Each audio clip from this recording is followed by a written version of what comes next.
kesin. Kalbimde sen oğrum Ahmet Masallı.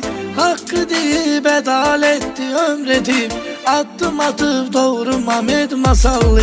Biz dağ itirdeyim Ahmetçimi yollan, heyif sene kalmışık esret Ahmet. Büyük kardeşimiz baş tacımızsa, iftiharımız sene rahmet Ahmet. Düzme taraftarım Ahmet Masallı, senle hemşe varım Ahmet Masallı. Değerli kardeşim, oğru kardeşim, seni biz unutmarız Ahmet Masallı. Düzme taraftarım Ahmet Masallı, senle hemşe varım Ahmet Masallı. Değerli kardeşim, oğru kardeşim, seni biz unutmarız Ahmet Masallı.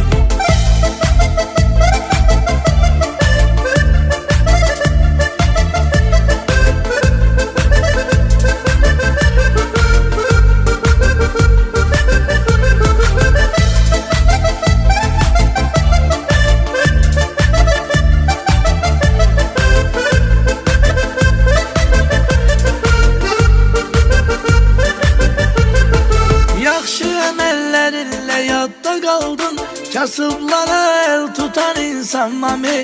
Mezlumlara arka dayak olmuşsan, getirmez seni bir de dövran Mami. Büyük kardeşimiz Ahmet Masallı, seni unutmarık hiç vakti hiç zaman. Ne söylesem adı azdır senin, ölmemişsen yüreğimizde sen her an.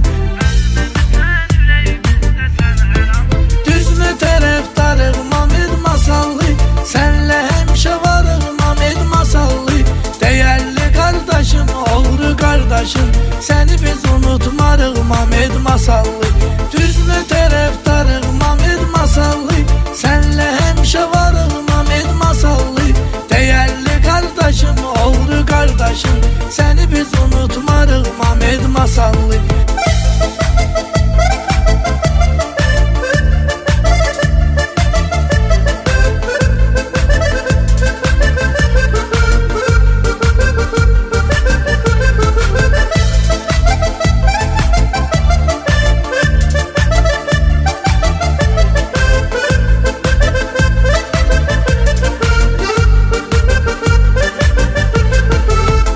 Taraftarım Ahmet Masallı, senle hemşe varım Ahmet Masallı.